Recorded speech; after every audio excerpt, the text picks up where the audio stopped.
buenos días, chicos. Vamos a hablar de nuestro primer tema del segundo bimestre. Este primer tema del segundo bimestre es llamado la guerra con España. Vamos a comenzar. Recordemos que el Perú logró su independencia el año 1824 con la batalla de Ayacucho. Después de haber logrado su independencia, después de 40 años, vuelve un país europeo a hacerle la guerra al Perú.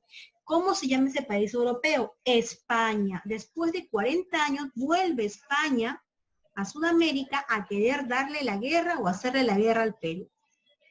España vuelve con otra intención, ya no solamente obtener el Perú como colonia suya, sino ahora también quiere obtener como colonia a Ecuador, a Bolivia y a Chile. Quiere decir que ahora, esta vez, España vendría por cuatro países que se ubican en la franja occidental del Pacífico Sur.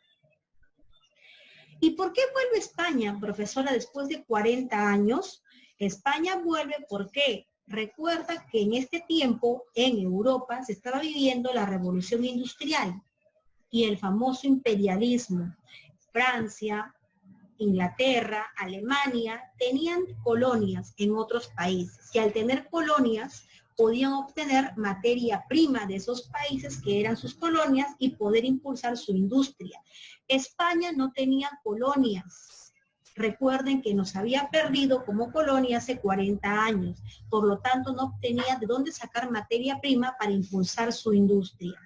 Es por ello que España dice: yo no tengo colonias, pero puedo recuperar territorios que antes fueron míos y puedo apoderarme de ellos, y al apoderarme de ellos me apoderaré también de su materia prima y así tengo materia prima para poder impulsar mi industria, la industria en España. Es por eso que España regresa a Sudamérica con la intención de apoderarse de estos cuatro países. Ahora, ¿España podrá ingresar fácilmente a Sudamérica? No. ¿Por qué? Porque si un país europeo ingresa a Sudamérica, hay un país que está en el norte de América que sale en su defensa, es Estados Unidos. Estados Unidos tiene una frase llamada, la frase que dice, América para los americanos.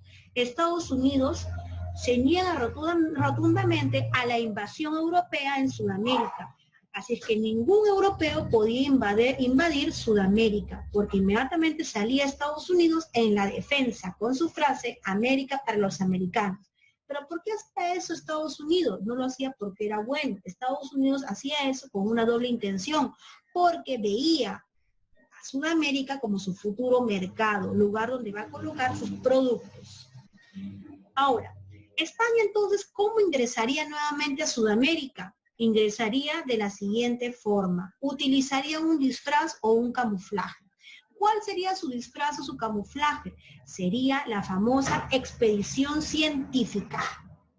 ¿De acuerdo? La famosa expedición científica. Sería su disfraz o camuflaje con el cual ingresaría a Sudamérica. Entonces, vamos a iniciar nuestra explicación.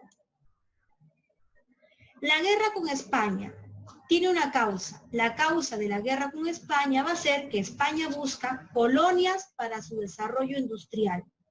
España, como les había explicado, llega a Sudamérica con el objetivo de obtener colonias para poder fomentar o impulsar su desarrollo industrial. Pero para poder ingresar a Sudamérica tiene que utilizar un disfraz o un camuflaje. ¿Por qué? Porque si ingresa directamente, viene y quiere invadir los territorios, ¿quién sale a su defensa? Estados Unidos. Entonces, en aquellas épocas, los europeos estaban enviando a muchos científicos a estudiar el mundo. Entonces, España vio esa posibilidad para poder ingresar a Sudamérica y forma 11 barcos, donde en cada barco vienen cargados con muchos científicos, botánicos, naturalistas, historiadores, geólogos, etc. Científicos que supuestamente venían a estudiar el mundo, a estudiar Sudamérica. Entonces, bajo ese disfraz de expedición científica, España ingresa a Sudamérica, ingresa. España llega a Sudamérica y primero llega a Argentina, sigue avanzando, llega al Cabo de Hornos, avanza y llega a Chile. Después de Chile llega al Perú, alcanza el punto rojo, el Callao, y después del Callao llega a Panamá. Estando en Panamá, vuelve a regresar y regresa nuevamente, regresa al Perú, al puerto del Callao. Ya estando en el puerto del Callao, después de haber hecho todo su recorrido y no haber encontrado nada, o no haber encontrado un pretexto para poderse seguir quedando, entonces, estando en el puerto del Callao, decide ya retirarse. Pero justo cuando se encuentra ya en el puerto del Callao para retirarse, se entera de un incidente, el incidente en el norte, en la hacienda de Talambo. En el norte del Perú hay una hacienda, la hacienda de Talambo. En esa hacienda hay un capataz español que muere a manos de los trabajadores de esa hacienda. Entonces, los barcos que formaban la expedición científica se enteran de la muerte de este español y deciden tomar como pretexto este incidente de Talambo para quedarse en el Perú. Y envían un juez a entrevistarse con el presidente de aquel entonces en el Perú, el señor Juan Antonio Pezet. Este juez llega al Real Felipe con el título de comisario regio. Antonio Pezet aceptarlo, pero cuando este juez da su título, yo soy comisario regio, el presidente Juan Antonio Pezet le niega el ingreso a nuestro país a investigar la muerte del español. Entonces, este juez, Eusebio Salazar, llamado así, su nombre verdadero, le dice, pero ¿por qué no pudo ingresar a investigar la muerte de este español? Entonces, el presidente le explica que si él ingresa con ese título, da a entender que el Perú es colonia de España, pero el Perú ya no era colonia de España, el Perú ya era un país libre e independiente. Por lo tanto, no lo puede dejar ingresar. Si él deja que ingrese con ese título al Perú, acepta que nuestro país sigue siendo colonia de España, cuando ya no había sido, cuando eso ya no era cierto ni correcto. Entonces Eusebio Salazar, enojado, molesto, regresa donde estaban los barcos de la expedición y comunica esto a los altos mandos de la expedición científica, que no lo han dejado ingresar. Inmediatamente, los altos mandos de la expedición científica, ¿qué es lo que hacen? En represalias al Perú, invaden o acorralan todas las islas de Chincha. ¿Qué había en las islas de Chincha? En las islas de Chincha se encontraba el guano que el Perú comercializaba. Entonces los 11 barcos rodean las islas de Chincha, impidiendo que el Perú saque el guano para que lo pueda vender. Ante este hecho, ¿qué pasa con Antonio Pezet? Siente temor porque han rodeado las islas de Chincha. Ahora, ¿cómo sacaría el guano para poderse vender? Entonces, Juan Antonio Pezet busca una forma de solucionar este problema con España. Y la única forma es firmando un tratado con España, el Tratado Vivanco-Pareja. Este Tratado Vivanco-Pareja, ¿qué estipula o qué da a entender? Este Tratado Vivanco-Pareja indica lo siguiente. Con la firma del Tratado Vivanco-Pareja, el Perú le otorga el permiso al juez español para que ingrese con su título de comisario real. O sea que estamos aceptando que somos colonia de España.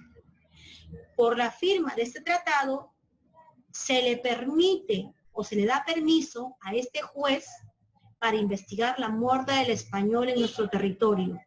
Por la firma de este tratado, el Perú se compromete a pagar los gastos de los 11 barcos españoles mientras se queden en el Perú. Por este tratado, el Perú se compromete a pagar toda la deuda externa que teníamos con España. ¿Y qué deuda externa teníamos con España? La deuda de la capitulación de Ayacucho. Cuando se firma la capitulación de Ayacucho, hay una cláusula donde el Perú tiene que pagar una indemnización a España. Ese dinero no se había pagado. Entonces Juan Antonio Pezet se compromete a pagar esa deuda externa. Quiere decir que con la firma del Tratado Vivanco-Pareja, el Perú prácticamente está agachando la cabeza y asumiendo el regreso de España a nuestro territorio. Este Tratado Vivanco-Pareja no fue visto con buenos ojos por la población, porque fue un tratado humillante. Nos estábamos humillando ante España. Inmediatamente aparece un militar, Mariano Ignacio Prado. Desde Arequipa da golpe de estado a Pezet y se nombra como presidente del Perú. Una vez instalado como presidente del Perú, Mariano Ignacio Prado declara la guerra a España. Pero el Perú no tenía una fuerte marina. Por lo tanto, pide apoyo a los países vecinos. ¿A qué países le pide apoyo? Le pide apoyo al país de Ecuador, al país de Bolivia y al país de Chile. Se forma la cuádruple alianza: Ecuador, Perú, Bolivia y Chile. Con el apoyo de estos países se daría el enfrentamiento o la guerra con España. Pero de los tres países, solamente nos apoyó Chile, porque los otros no tienen mar y el combate fue en el mar. Entonces, formada la cuádruple alianza, se realizan dos combates. El combate de Aptao, que es un combate de victoria para la flota chilena y la flota peruana. Este combate se da en Chile, en las costas de Chile. El segundo combate, el combate de 2 de mayo, que se realiza en el puerto del Callao. Por este combate, España definitivamente es derrotado y el Perú logra nuevamente su independencia. Es la segunda independencia del Perú. España se retira definitivamente y el Perú nuevamente vuelve a ser un país independiente. Termina la guerra con España y ahora tenemos un nuevo presidente. Este nuevo presidente es José Balta, otro militar. Este militar José Balta gobierna el año 1868 a 1872. Balta, cuando llega al poder del Perú, después de la guerra con España, encuentra un país endeudado. Y también se da cuenta que el guano estaba desapareciendo poco a poco. De los 20 millones de toneladas de guano, solo quedaban 2 millones.